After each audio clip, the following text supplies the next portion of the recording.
Tell me about where you grew up. So I grew up in Albany, Georgia, so just South Georgia, born and raised there, and then went to Macon, Georgia for undergrad, and then medical school and residency. So I've always just been in South Georgia, Central Georgia. And in medical school, they had this really great opportunity for me to be able to just apply straight into like family medicine and do most of all of my rotations in family medicine. So why primary care? So growing up, I spent a lot of times just kind of like in nursing homes, like volunteering in nursing homes, shadowing my other family physicians, just talking to a lot of physicians throughout the hospital whenever I did some volunteer work there. And just primary care stuck out a lot more to me, just because one, they got to talk to everybody. It was mainly the discussions that really brought me more into family medicine. Being able to explain the importance of certain types of like preventative work, trying to educate and help people understand what's happening, what's going on, so that it's not scary for them or their families. One of the things just that I've seen sort of through my career is as we bring people in to South Georgia who haven't been from South Georgia, there's a lot of culture shock. Yes. What are a couple of things that you would tell somebody who maybe was not from South Georgia when they were moving to South Georgia that they should be prepared for?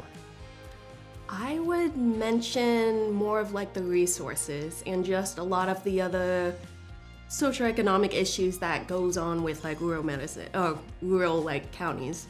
Transportation issues a lot. The resources here for healthcare is not the same as big cities like Atlanta or anything like that.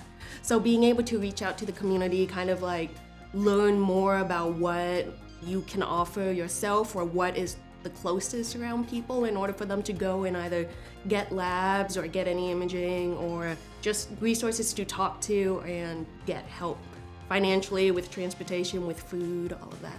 See, you're a lot more professional than me because I would have told them about the gnats. Oh yes, I do. Okay. I'm more worried about the mosquitoes. I don't like mosquitoes. What first attracted you to your husband? How did you know he was the guy? I would say really the way that he, talks to people. It was just more of the caring aspect that I didn't really see in a lot of other people. So, and he's funny. He's funny. Fantastic. I love that. Have you had any patients that just sort of stand out to you during your time in residency or medical school that you think, you know what, that patient really taught me something? So I remember being in the hospital, talking to one of my patients who was just always so pleasant but confused. And her family had no idea what was going on. She wasn't able to like talk to them about it because she also didn't know what was going on. And just someone sitting down and being able to at least just explain what all medical professionals may know because they went through like 10 years of school for, that really stood out to me more. Like just taking some time and just explaining what you think might be common sense, but it's not really common sense, especially like in rural areas where resources are a lot more limited. How did that make you feel? As she said, just thank you. We take a lot of stuff for granted. So just kind of realizing, sitting down and appreciating, oh, I've had the opportunity to go through this. Let me help other people and actually know, since they haven't had the opportunity, like be appreciative, understand where they're coming from. So important helping our patients to understand their journey. And like you say, when patients are confused, there's good reason to be, right? Like people are not born with knowledge. It takes a long time to go through medical school and residency and the training to gain all of this knowledge. Yet sometimes we expect the patients can get this in a 5-minute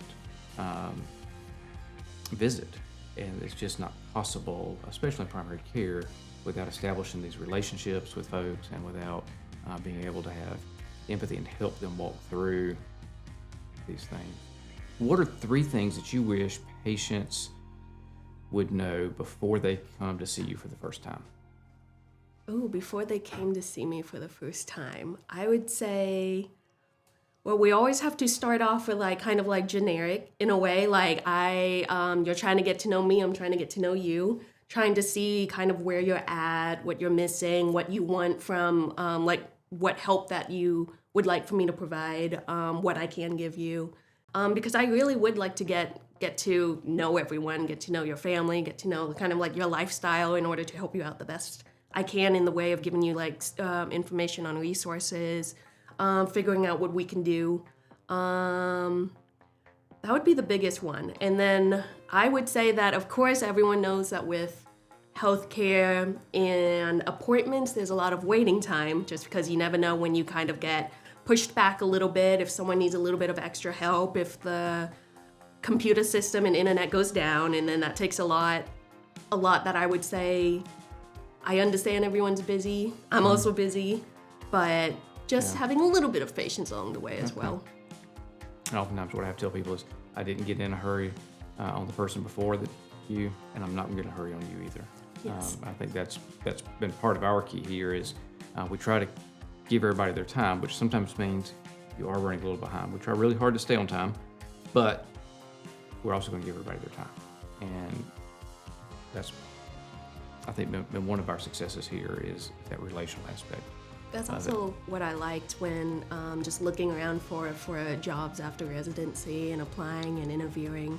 And then when I got in contact with you with Atlas, I've just noticed like a difference. Like just talking to your employees, talking to you, talking to the fellow physicians here.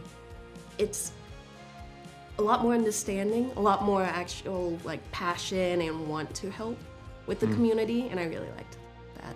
And then the opportunity for Hawkinsville to open up, and that they're also in need of healthcare, like more and more healthcare professionals around, more resources around. I can help provide that. That's also what I wanted to do. I'm not like a city girl or anything, so I didn't want to go into the big city. I wanted to stay in like the rural areas, South Georgia. Why did you want rural area?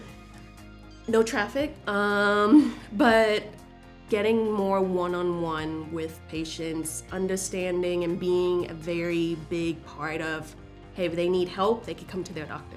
That's something that I can do. So. I think that was one of the things that really has made me the most excited about you joining us is you seeing that, right? We want to take care of our patients, right? That's what primary care is. And that's part of why I would look and say, for me, all my family grew up as farmers and grew up in rural Georgia, and I've watched for them, right? Struggle sometimes to have somebody who will come in and help them understand, like you've been talking about, because specialists are very busy, and it's get in, get out, and so many times, half of what I do is to just interpret, right? Yes, they said this is what this means. Here's how we need to make these changes, and here's where we need to go. But also, specialists only focus on their specialty, right? Which is what you want. But I think sometimes as well, our job is to look at the whole person, and not just the whole person medically, but how do we take care of them physically and emotionally and spiritually, because so much is just intertwined between those. And so I think that's been one of the things that for me has been the most exciting, is just to hear your passion for patients, to hear your desire to be a part of the community, and then your desire as well to just provide really high standard medical care in a place that's hard to get medical care, and not as many people want to come to the small towns. I'm kind of glad of that in some ways because I love it, right? And so you need the right people. You need the right people. The staff that we have, providers that we have, I enjoy coming to work. The patients that we have, I enjoy coming to take care of them. I've had a couple patients of mine that were in the hospital that I've taken care of for 20 years. And I'm walking through the last stages of life with them this week. And it's sad, and yet in the same token, it's so fulfilling in some regards to be almost accepted into the family, right?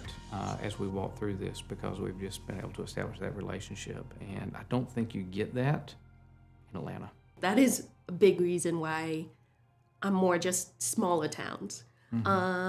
Just that closeness that you can get, kind of getting to know the whole family, not only like the patients that you have right now in the hospital, but I'm pretty sure a lot of them, you also know their children and the children of their children. Yes, it's a fantastic privilege to be able to do that, though it does make going to Walmart kind of hard. Oh, yes. I actually enjoy that aspect of it. Just seeing my physician at Publix, and then some of their patients that remembered that I was there in the room, just kind of following along with my doctor. That I like that, honestly. Yes, So in some ways you'll kind of be like a almost like celebrity status. It's not quite, but it's not quite, but yeah, more like just like a friend, very close, distant friend. Yes. Like, oh, I haven't seen you in a while, even if you just saw me last week. It's that type. Yes, that I would say it's certainly kind of like celebrity status, but far more intimate. All right, so a couple other questions. Easy, Okay. easy questions. All right, beach or mountains? Mountains. Morning person or evening person? Evening person. Coffee or tea? Oh, I love my fair share of both, but I'd have to go with tea. Gnats, mosquitoes.